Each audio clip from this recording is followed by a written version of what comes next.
है। जिस जिस पर यह जग हंसा है उसी ने इतिहास रचा है। इस बात को सही साबित किया है मुंबई के संदीप गजाकस ने, जिन्होंने अपनी इंजीनियरिंग छोड़कर वो काम करने का फैसला लिया जिसे लोग शायद मजबूरी में भी न करना चाहें, और वो काम है शू पॉलिशिंग और रिपेयरिंग का। संदीप ने देश का पहला जूता पॉलिशिंग और रिपेयरिंग का बिजनेस शुरू किया।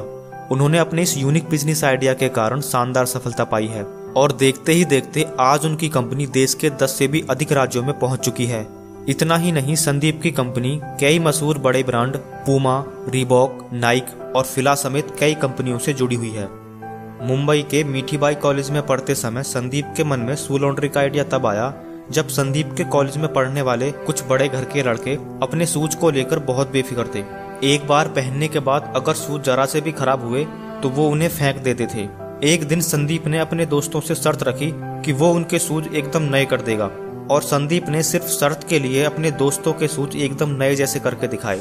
इतने अच्छे कि उसके दोस्तों को इस बात पर भरोसा नहीं हुआ कि वो शूज उसके ही हैं। उसी समय संदीप को शू लॉन्ड्री का आइडिया आया। इंजीनियरिंग करने के बाद संदीप गल्फ जाने की तैयारी कर रहे थे, लेकिन उसी समय अमेरिका में 9/11 का आतंकवादी हमला हुआ, जिसके बाद संदीप ने विदेश जाने का इरादा छोड़ दिया और शू लॉन्ड्री बिजनेस शुरू करने का फैसला किया। लेकिन संदीप के परिवार वाले उसके इस फैसले से बिल्कुल खुश नहीं थे। जाहिर सी बात है, खुश भी कैसे होंगे, क्योंकि कौन से माता पिता ऐसे होंगे जो अपने बेटे को इंजीनियरिंग छोड़कर जूता रिपेयरिंग और पॉलिशिंग करते हुए देखना चाहेंगे। लेकिन फिर भी संदीप ने पूरी दुनिया की आवाज को अनसुना करके अपने दिल की सुनी और 12,000 रुपए खर्च कर अपना बिजनेस शुरू किया।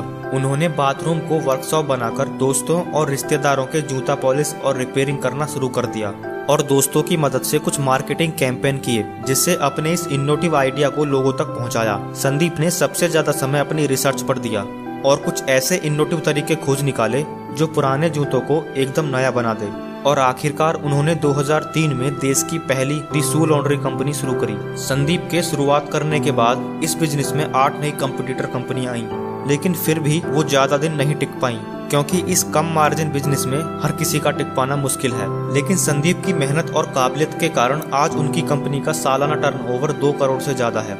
डिलीवरी बॉय होने के बावजूद कभी कभी संदीप खुद डिलीवरी करने पहुंच जाते हैं, क्योंकि उनके काम को देखकर ग्राहकों के चेहरे पर खुलकर मुस्कान भरी खुशी देखना उन्हें अच्छा लगता है। संदीप की इस कहानी से एक बात तो साफ है कि कोई काम छोटा या बड़ा नहीं होता, बशर्ते जब तक वो पूरी लगन और क्रिएटिव तरीके से नहीं किया जाता।